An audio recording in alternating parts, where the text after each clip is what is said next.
Salut, bonjour à tous et bienvenue sur Chainsword, la chaîne du Wargame. Et du sel. Qui est du bicarbonate de soude. Alors oui, parce que les tournois sont quand même aussi, avant toute chose, des événements festifs. D'accord. Donc, tu vois, on se met en mode détente, ouais, on va se casser la croûte, genre, ouais, maintenant qu'on a du fric, on peut s'acheter à bouffer, tu vois, les trucs propres, quoi. Et donc, le bicarbonate de soude, c'est très très important pour dissoudre les graisses. Bon, alors, LTC3. Ouh, LTC3, mais tu as un très beau t-shirt, dis donc. Toi aussi, on a le même. Ah, mais c'était... Non, mon Dieu, c'est affreux, nous sommes jumeaux de t-shirt. Incroyable. On remerciera jamais assez la team OPR qui nous a donc donné l'autorisation d'utiliser le Logo. logo, hein, tout simplement, Oui. d'OPR pour pouvoir marquer notre événement. Voilà, tous les joueurs sont repartis avec un joli t-shirt siglé One Page Rule LTC3. Et nous remercions également la couturière qui nous a gracieusement offert la broderie. Alors, ce tournoi. Alors ce tournoi, on va faire une petite mise en situation. C'était plus une grosse journée club qu'un tournoi finalement, hein, d'accord. Donc 8 joueurs. L'orga, c'est aussi ça, c'est savoir s'adapter.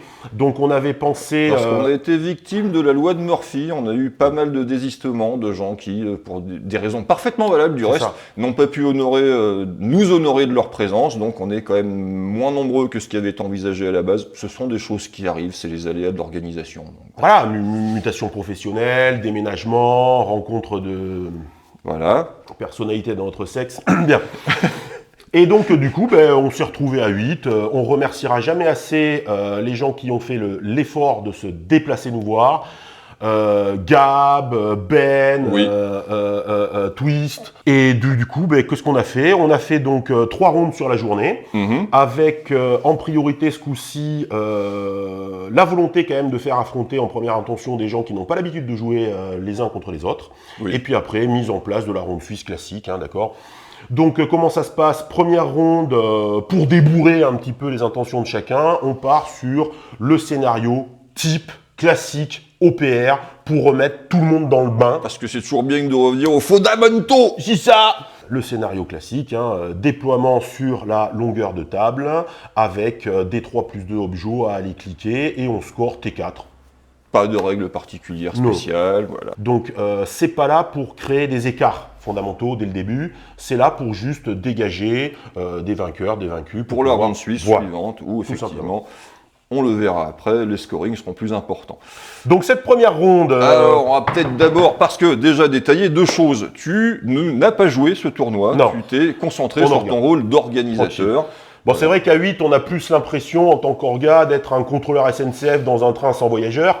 Mais bon, oui, c'est le plaisir. Donc, moi, par contre, j'ai joué. Alors, j'ai joué Wormhole Demons of Plague comme à System LAN.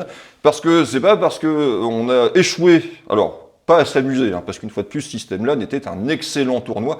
D'ailleurs, je fais une petite parenthèse pour dire que grâce à One Page Rule, je vis ma meilleure vie de joueur parce qu'on va faire des tournois un peu partout et qui sont tous bien et que c'est cool.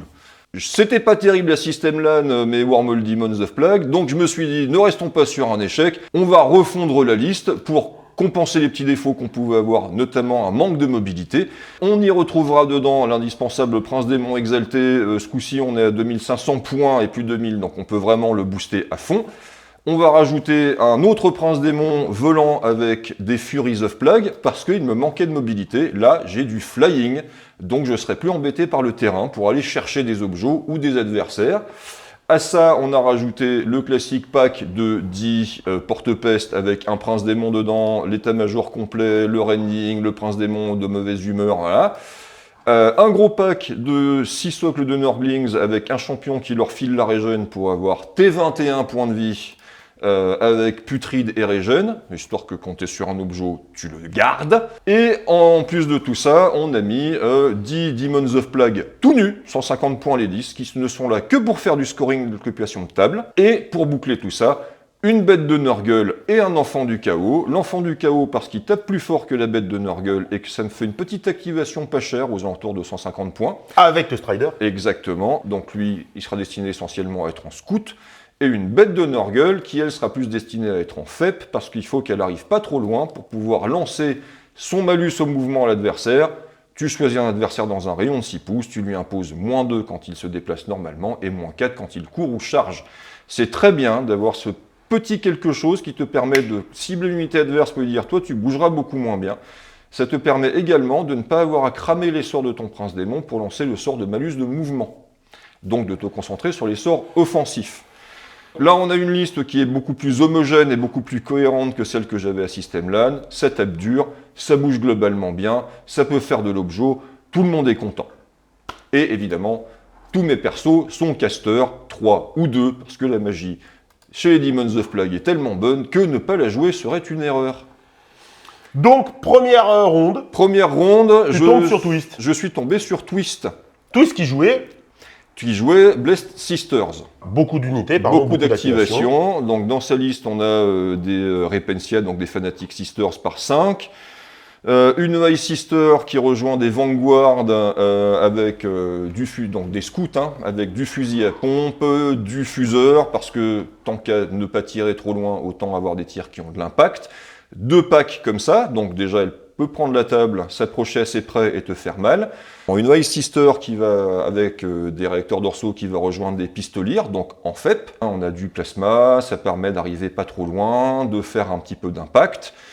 On a 2 packs comme ça. Et ensuite, on a également une High Sister avec des Celestial Warriors, donc qui vont être essentiellement là pour faire du ratata. Donc elles ont toutes du rending, ce qui peut être potentiellement un peu chiant parce que j'ai quand même un petit peu de régène avec mes Nordlings, donc ça pourrait éventuellement le faire sauter. Elle nous a mis un transport de troupes, alors le transport de troupes dans lequel elle va d'ailleurs mettre sa Celestial High Sisters avec les Ratata Rending. Un tank, donc comment ça s'appelle déjà le truc avec l'orgue là, mais qui lance des missiles, voilà, parce que c'est toujours sympa, ça reste polyvalent parce que ça a du lock-on, donc ça peut engager du volant, ça peut quand même faire un petit peu de blague avec ses 3 tirs AP de Deadly 3 contre de la grosse bête. L'exorciste. Et j'en avais l'exorciste, tout à fait. Et pour finir, le Battle Tank des Sisters, qui est quand même excellent, qui est un peu gâché par sa qualité 4+, mais qui a beaucoup d'armes, donc un Twin Autocannon, des Storm Rifle, un Fusion Rifle, donc ça traite de la masse, ça traite de la grosse bête, c'est globalement plutôt bien. Donc une liste basée essentiellement sur du MSU, donc avec beaucoup d'activations, et quelques unités quand même relativement impactantes. Voilà, on a 9 activations, c'est-à-dire 2 de plus que moi, puisque je n'en ai que 7. Comment s'est déroulée la partie? Ça a été compliqué pour Twist, parce que le problème des Sisters, c'est que c'est une armée qui est un peu à la croisée des chemins entre l'élite et la masse. Mais sans avoir la résilience de l'élite, parce que généralement on a de la save à 4+, et sans avoir des unités peu chères pour swarmer la table. Est-ce que le problème des Sisters, finalement, c'est pas des voûtes? Alors oui, ça peut paraître intéressant cette règle, parce que je vais arriver en FEP, et je vais de toute façon chercher le contact, puisque je ne tire pas. Donc la règle d'Evo qui fait que quand tu engages au tir une unité adverse dans un rayon de 12 pouces, tes 6 font double touche, que tu aies bougé ou pas. Contre une armée de démons qui va chercher à être à proximité, tu vas te dire ça peut être intéressant parce que les 12 pouces, je vais y être vite. Ce qui était le cas. Elle a très souvent joué sa règle d'Evo contre moi, et en faisant beaucoup de 6 d'ailleurs au passage. Mais le problème c'est que contre moi c'était efficace, contre beaucoup d'autres armées c'est pas le cas. Ça majore le coût en points de l'unité, ce qui fait que tu ne peux pas avoir autant de monde sur table qu'une armée de qualité équivalente. Ce qui a été un réel problème pour elle parce qu'elle n'avait pas l'endurance pour résister à l'impact de mes unités en FEP et qu'elle n'avait pas le nombre pour pouvoir dire « j'encaisse des pertes, c'est pas grave, j'ai du backup ». Donc le tour 2, je suis arrivé, je lui ai fait Bagdad dans la figure, tout ce que j'ai ciblé a volé dans tous les sens, je lui pète son rhino avec une unité dedans qui donc se retrouve pinée. Alors elle avait eu l'intelligence de débarquer les deux autres unités qui étaient dedans pour éviter que je pine tout quand même. Donc mon prince démon arrive, pète le rhino, pine l'unité qui était dedans, engage une autre unité avec sa magie et ses Symbol of Plague et la sort. Mes autres princes démons arrivent, font de l'impact aussi. Donc T2, elle avait déjà perdu énormément de monde. Et c'est une partie scoring T4. Donc ça commençait déjà à être compliqué parce qu'elle était déjà à court de ressources dès la moitié de la game. Par la suite, elle a quand même tenté de lancer des offensives avec ses unités en faible, de venir m'embêter sur mes secteurs faibles pour tenter de graber de l'objo, pour tenter de remonter au score ou de tenir le score ou ce qu'elle pouvait en faire. Donc elle a été courageuse, elle ne s'est pas planquée dans son coin à attendre que ça se passe. Mais le delta était fait beaucoup trop tôt dans la game pour qu'elle puisse remonter, ce qui fait que T4, elle finit table rase. Ce qui est dommage parce que clairement, on en a discuté après la game, c'est pas tant un problème de compétence de joueur, c'est un problème que ma liste était vraiment trop efficace contre le type de liste qu'elle avait elle. Elle n'avait pas assez de puissance de feu pour me faire mal, pas assez de puissance au cap pour me faire mal, et le fait qu'elle ait beaucoup d'activation, cet avantage est envolé dès le T2 quand je suis arrivé et que j'ai déjà pété la moitié de son armée. C'était une partie très agréable parce que Twist est quelqu'un de... On a beaucoup rigolé. Elle a beaucoup d'humour et c'est génial. Est-ce qu'on n'en a pas besoin dans ces moments-là? Si, parce qu'elle prend jamais rien au drame, que ses échecs la faisaient marrer autant que moi, que mes échecs la faisaient marrer autant que moi, que voilà, c'était très fun, donc on a pris du bon temps, du plaisir à la table. Pour moi, c'était une bonne manière d'attaquer le week-end, en rigolant bien, parce qu'elle est vraiment très sympa, puis elle a un sens de l'humour qui est terrible. Et le score, on en était à 3-0, je crois. Du coup, on enchaîne deuxième ronde. Qu'est-ce qui se passe pour la deuxième ronde? Bon, après tout, hein, on n'est pas là pour se la raconter. Non. Il fallait mettre les pieds dans le plat. Donc, le pack de scénario 2024-2025 étant disponible depuis incessamment sous peu. Et il y a plein de bonnes choses dedans, donc on en a profité. Donc, le scénario de la ronde 2, c'est précieux chargement. Donc, on se déploie dans la largeur de la table. Et on va positionner, comme vous pouvez le constater, 5 objectifs. En croix. En croix. La spécificité de ce scénario, c'est que ces objectifs, lorsqu'ils sont contrôlés, ils sont récupérés par l'unité qui les contrôle et ils comptent comme étant transportés par celle-ci. Mais, une unité qui se retrouve démoralisée ou détruite drop l'objectif. Et c'est l'adversaire qui choisit de le positionner à un pas de l'unité en question. C'est ça. Du coup, on ne score qu'au T4. D'accord? Donc pas du progressif. Voilà. Vous pouvez vous déplacer avec vos objets, mais vous ne scorez que les objets que vous contrôlez au T4. Et vous marquez un point de victoire par quart de table dans lequel vous avez plus d'unités opérationnelles que l'adversaire. Donc opérationnel, non piné. Voilà. Qu'il reste une figurine, on s'en fout, il est opérationnel. Voilà. Les règles optionnelles qui ne le sont pas. Qui ne le sont pas, parce qu'on a décidé de jouer avec, elles sont très bonnes. Oui. Lorsque vous êtes dans un rayon de 3 pas d'un objectif, vous comptez comme étant à couvert. Les unités transportant un objectif sont ralenties. Ça veut dire qu'elles ont -1 au mouvement ou -2 à la charge ou à la course. Il est aussi fragile. Du coup, si jamais vous détruisez une unité, alors, à ce moment-là, l'objectif, avant d'être droppé, vous lancez un jet et sur 4+, il est détruit. Je ne sais pas qui a créé ce scénario. Je ne sais pas si nous le devons à Monsieur Ferrara, gloire à lui, mais... En tout état de cause, le mec qui a pondu ce scénario, très propre. Du coup, tu affrontes Pouce. J'affronte Pouce Rapière, qui est un adversaire que j'aime toujours autant affronter parce que j'aime Pouce Rapière, tout simplement. Qui joue son mec. Après, c'est quelque chose qu'on ne peut pas te retirer. T'aimes les gens de façon générale. Oui, c'est vrai. Je dis rarement que les gens sont des sales cons. T'es un mec gentil. Toi. Oui, non. Je suis un mec objectif, quand les gens sont sympas, je le dis. Donc Pouce Rapière qui joue son admec, alors une admec revue et corrigée, et quand j'ai vu la liste, j'ai fait « Ah, sur ce scénario, ça va être compliqué ». Qu'est-ce qu'on a? On a un culte leader, solo, 145 points avec flying, caster 3, dont le rôle va être de se déployer, de se déplacer en électron libre pour lancer des buffs, c'est une excellente idée. Des rangers du culte par 5, tout seul, tout nu, parce qu'il faut des unités pour faire de l'objet.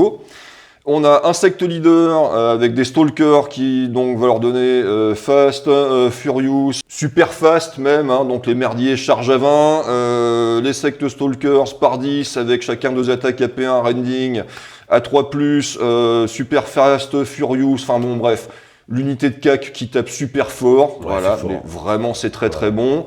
Ensuite on a un leader du culte qui va donner AP+1 à une grosse bande de 6 destroyers cyborg, 4+, 4+, Tuff 3, et tout ça qui te balance, 4 tirs rending à 24 pouces dans la tronche, relentless, et AP plus 1 parce qu'il a mis un chef qui buff dedans, donc là on a une base de tir de gogol et qui en plus a un gros pool de points de vie, c'est une enclume solide. Et nous avons ensuite 6 Raider Cavalry, donc c'est Scout, c'est Fast, c'est Strider, c'est Tuff 3, et qui toujours fait énormément de saturation avec 4 tirs phosphore à 9 pouces par tête, plus 2 tirs phosphore limited à 6 pouces, pour finir un crawler tank avec ce coup-ci, pas de canon laser, mais un tir qui va faire quand même la bagatelle de 6 tirs AP3 Locon à 36 pouces. On joue en V3-4. Avec une qualité de 3+, voilà. Donc globalement, ça va bien se passer, plus quelques ratatas pour le plaisir. En plus, ça se défend au cac, parce que pourquoi pas.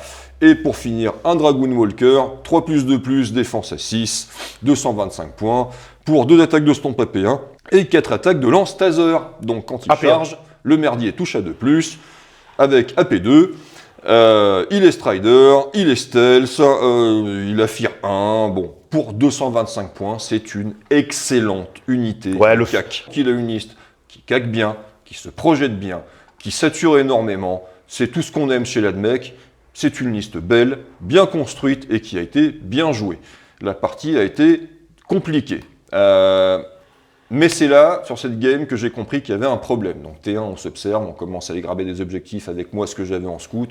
Lui s'avance sur la table parce qu'il a une bonne mobilité. On se regarde en chien de faïence. T2, méfait pas arrive. Et là, j'ai compris qu'il y avait un problème avec les démons du chaos, parce que là où arrive mon prince démon, c'est une boucherie. Là, je sors ces 10 stalkers.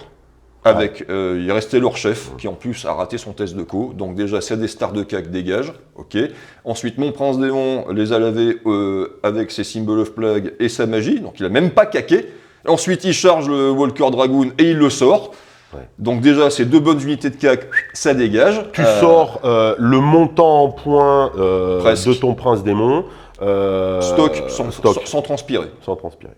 Puis ensuite, les autres princes démons arrivent, font du dégât aussi, je sors ces rangers d'un côté, machin, voilà. Ce qui fait que, fin T2, il ne reste de son armée que le bloc central, c'est-à-dire le Crab Walker et le gros pack de destroyers cyborg qui tirent. Ne lui restait comme unité mobile et potentiellement impactante que sa cavalerie, qui a donc couru au cul de mon aile faible où il n'y avait que les Norglings, les 2 bêtes du chaos et mes porte-peste.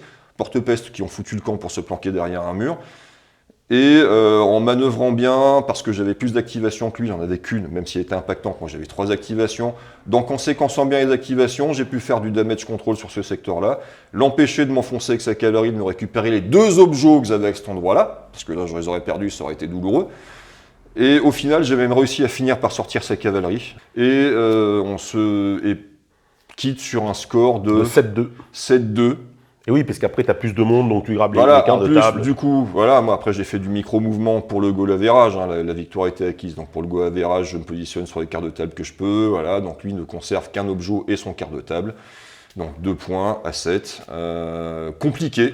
Dommage pour pouce, parce que belle liste, bien construite. Mais dès le T2, il s'est retrouvé complètement débordé et à court d'options de jeu. Il n'a pas pu exprimer sa liste en fait. Heureusement, c'est pouce, donc voilà, le gars est toujours très philosophe, très agréable. Je serais tombé sur quelqu'un qui a moins de recul, il n'aurait probablement pas vécu sa game très très bien, parce que tu bâtis une belle liste, il y a des trucs à faire avec, et moitié de game, tu peux juste pas exprimer la liste que tu as conçue. Parce qu'elle est plus là, quoi. Et c'est là que j'ai commencé à comprendre qu'il y avait peut-être un problème avec les princes démons exaltés, parce que trop impactant, quoi. Je lui ai coupé toute sa composante corps à corps, flat, en une activation.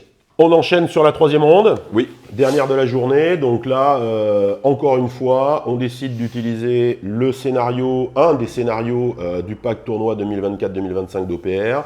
On va prendre le dernier de la liste, c'est-à-dire Sous le feu, Under Fire. Hein. On va avoir un déploiement en croix, donc c'est les angles de table, hein, d'accord ? C'est ça. Donc là, 4 objets. Hein. Ces 4 objets-là, ils vont être fixes durant toute la partie. Et on va scorer à la fin de chaque round. Tu viens dessus, tu le cliques, tu peux t'en aller, tu continues à scorer. Voilà, tu continues à scorer. Par contre, chaque fois que vous détruisez une unité ennemie qui se trouvait à 3 pas d'un marqueur d'objectif, vous scorez un point de victoire supplémentaire. Les règles optionnelles qui du coup ne l'étaient toujours pas, au début de chaque round, vous jetez un dé, et sur un 1, une unité aléatoire de chaque armée se prend des 3 touches AP2. Sur un résultat de 2 à 4, c'est la même chose, mais là c'est des 3 touches sans AP. Et sur un 5 à 6, il ne se passe rien. C'est le scénario qui a ramené le plus de points potentiellement, d'accord ? Oui, parce que tu peux scorer fort. Voilà, on était sur une moyenne de 1,3 points par joueur sur la première ronde, sur une moyenne de 3,3 pour les joueurs sur la seconde ronde, et là on était sur une moyenne de 5, un peu plus, pour la troisième ronde. Donc c'est là qu'on fait le différentiel et qu'on va simplement déterminer qui a gagné le tournoi ou pas. C'est ça. Voilà. Je tombe contre Game Boy. Alors c'est pas vraiment une surprise, hein. Je gagne mes 2 games, il gagne ses 2 games, donc je veux dire rencontrer Game Boy en finale du tournoi, ça me paraît assez logique parce que Game Boy, on le connaît, c'est un excellent joueur qui crafte toujours des listes auxquelles tu t'attends pas. Là, en l'occurrence, il joue Infected Colonies et il joue un archétype de liste que moi, personnellement, j'avais pas vu venir. C'est Game Boy, hein, donc s'il a fait un truc, c'est qu'il le fait pas au hasard. Donc qu'est-ce qu'on a ? On a 10 Zomblos, tout seul, tout nu, voilà, qui sont slow, undead, donc toute son armée ne peut pas être piné. C'est-à-dire que s'il rate un test de co, il lance un dé par point de vie restant dans l'unité, 1, 2, 3, il perd un PEV, 4, 5, 6, tout se passe bien. Ça lui a bien servi sur la deuxième ronde, ça, sur le. Ça lui a bien servi aussi sur la troisième, parce que du coup, l'unité ne peut jamais être démoralisée. Donc il faut que tu les butes jusqu'au dernier, sinon, au pire, ils te contestent ton objet. Donc, 10 zombies qui sont très bien dans ce rôle-là, même s'ils sont slow. Un Infected Leaders qui rejoint des Gunners.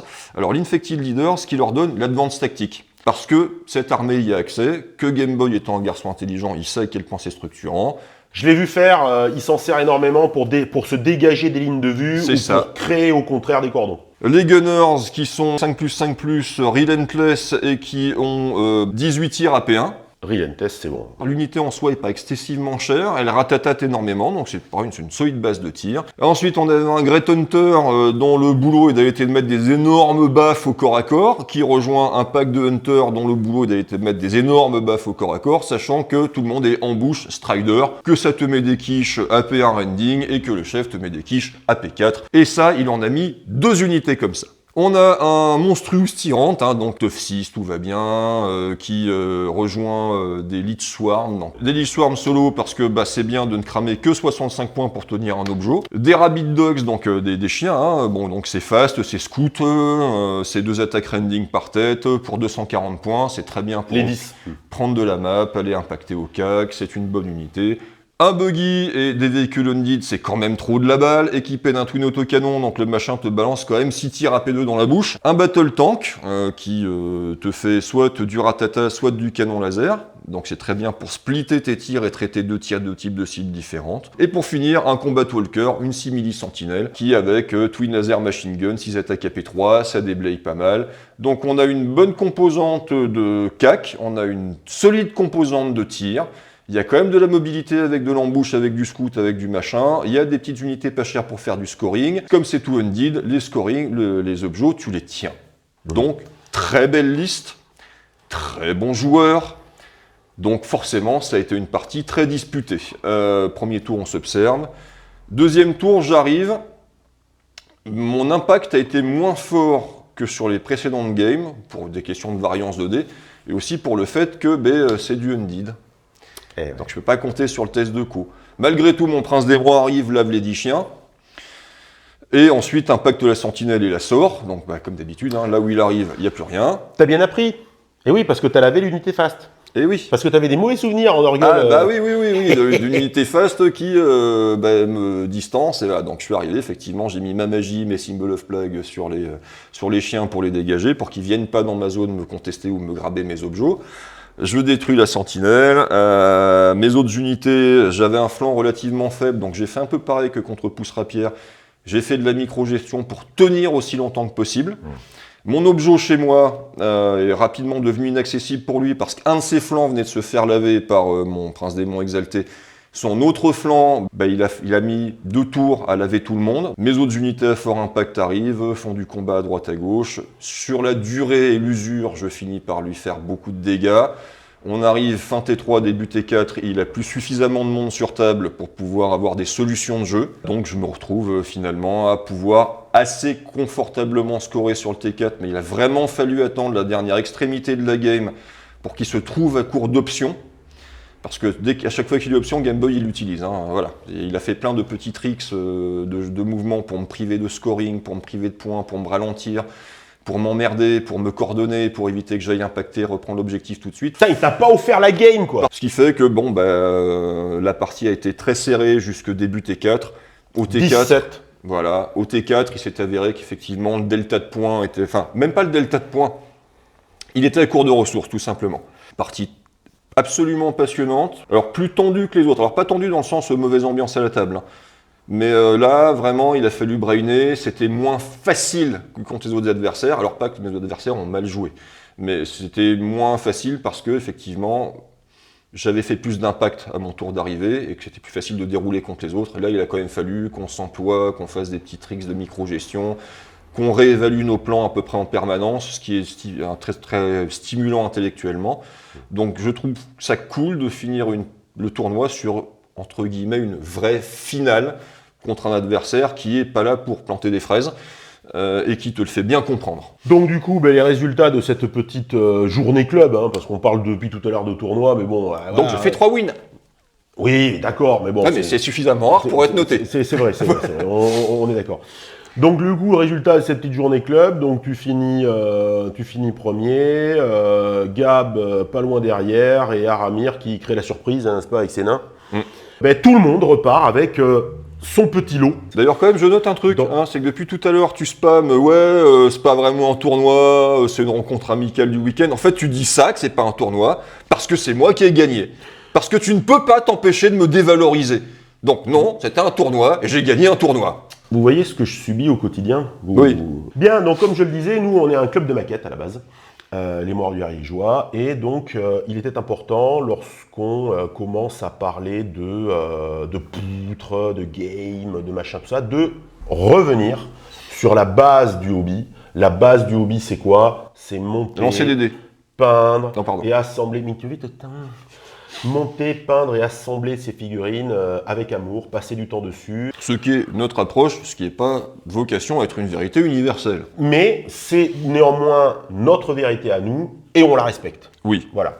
Donc la note de modélisme qui est donc sur 5 rentre en compte dans le classement général. Ça peut se permettre de départager certaines égalités au goal average. Mais voilà. Est-ce que ça peut être pas sympa de valoriser encore plus en disant qui a eu la meilleure note de peinture ? On a une très belle armée avec celle de Pouce. Ah, qui est un excellent peintre, qui met de l'effet, qui a un beau schéma de couleurs cohérent, qui est beau à prendre en photo.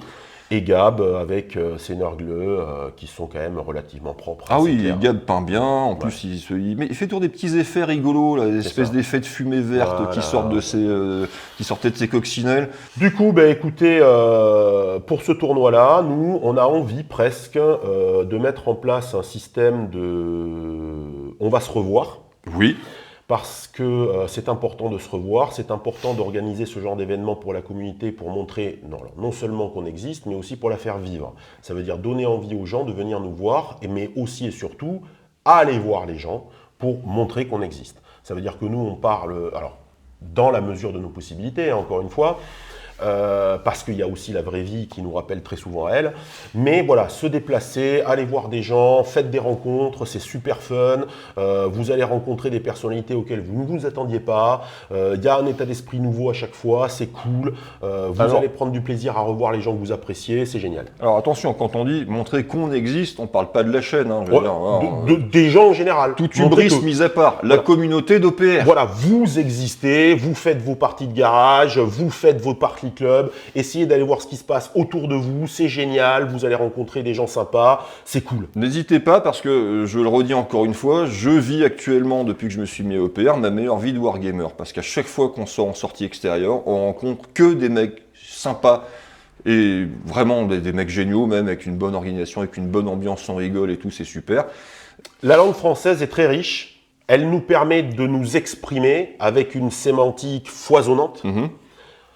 Cependant, on est presque condamné malgré tout à utiliser le terme de tournoi parce que c'est un terme qui parle au plus grand nombre. On vient pas avec le couteau entre les dents, on vient pas avec l'envie de... On peut venir avec des ambitions. Voilà, bien sûr. Par exemple, moi, le gars à qui je demande qu'est-ce que tu vises sur tournoi et qui me dit je vise la première place, c'est normal. Il n'y a pas de problème, tu vises la première place. Maintenant, il y a la façon dont tu vois ton ambition. Oui, j'ai envie de gagner. Maintenant, je ne suis pas là que pour ça. Et puis, si je perds, c'est pas grave. Mais je viens quand même dans l'optique de jouer, de montrer mes capacités, de me confronter au talent de l'adversaire. Apprendre des trucs. Exactement, de voir lequel de nous deux est le meilleur. Si je gagne, tant mieux, c'est cool. Et j'ai absolument pas honte de dire que je viens pour ça. Maintenant, c'est pas l'alpha et l'oméga. On vient pour prendre du plaisir, du bon temps, en même temps pas pour se dire je viens à un tournoi mais j'en avais plus ou moins un à secouer, je viens avec une liste nulle, j'étais pas dans le mood, puis de toute façon j'étais fatigué, donc voilà, non, c'est pas l'idée. L'idée c'est de venir avec des intentions, mais que ces intentions n'empiètent pas sur le plaisir de la rencontre, de l'échange, etc. Il n'y a pas de golden ticket à la clé, quoi. C'est ça. À la clé, il y a quoi? Il y a le soir, lorsqu'on se réunit tous ensemble autour de la bonne pitance, c'est de pouvoir discuter de ce qui s'est passé. Exactement. Et surtout, et alors ça c'est la prétention ultime, de pouvoir discuter de ce qui se passera la prochaine fois. Bon, maintenant, parce que nous avons mis dans le titre de la vidéo, et ça n'est pas que du putaclic, nous avons des annonces à faire. Alors, qu'est-ce qu'on a comme annonce à faire? Déjà, bientôt, la chaîne fêtera ses 1 an. Ça arrive vite, hein. Eh oui, ils grandissent tellement vite. C'est énorme. Heureusement qu'on a pris des photos pour se souvenir de comment c'était avant. Parce que ça nous fait plaisir, parce qu'on espère que ça vous fera plaisir. On fera une vidéo des 1 an. On va pas faire un grand machin. On va pas faire comme le JDG pour les vidéos des 11 ans, un court-métrage d'1 heure. Mais bon, voilà. On n'a pas les moyens, on n'a pas le talent. Bon, on fera une petite vidéo des 1 an, voilà, avec l'indispensable FAQ. Donc, si vous avez des petites questions à nous poser, quel que soit le sujet du reste, bon, on triera après, hein, n'hésitez pas à les mettre en commentaire ou via nos divers réseaux sociaux, la page Facebook, etc. Voilà. Sur le Discord, vous nous connaissez, sollicitez-nous, n'hésitez pas. Tout à fait. Donc, à poser des petites questions, s'il y a des curiosités que vous avez, voilà, on aura un grand plaisir à les mettre dans la vidéo des 1 an. Dans la vidéo des 1 an de la chaîne que l'on veut OPR. Tout à fait. D'accord? Parce que nous, c'est comme ça qu'on fonctionne. On a trouvé un certain plaisir, une certaine satisfaction à jouer à ce jeu, à profiter de ce système de jeu. Et donc, c'est vrai qu'on a vraiment envie de le porter à notre petit niveau, mais ensemble. Même si on ne fait pas que du EPR, voilà. Parce que la variété et la diversité, c'est toujours bien. Voilà, donc peut-être on vous proposera d'autres petits formats comme ça, peut-être on essaiera de parler d'OPR différemment, je ne sais pas. Mais en tout cas, voilà, ce qu'on a vraiment envie de faire, c'est ça, c'est parler avec vous d'OPR et donc vous solliciter pour savoir de quoi vous aimeriez bien qu'on parle. Aussi. Voilà, à propos d'OPR ou d'autres choses en général, voilà, hein. Mais c'est important parce que c'est une chaîne communautaire, sans vous on ne serait pas là. N'hésitez surtout pas à prendre votre plus beau clavier et à nous dire des choses, tant qu'elles sont gentilles, hein, parce que sinon on censure, on n'a aucune honte. Voilà. Eh bien écoutez, je pense que nous avons fait le tour, que nous, comme d'habitude, vous remercions de nous avoir suivis. Vous encourageons, si ce n'est déjà fait, à vous abonner. C'est gratuit, à faire un petit comment, un petit like, tout ça. Voilà, et maintenant qu'on a fini l'auto-promo, on vous remercie encore une fois, et surtout on vous dit de bien vous rappeler que la poutre est éternelle.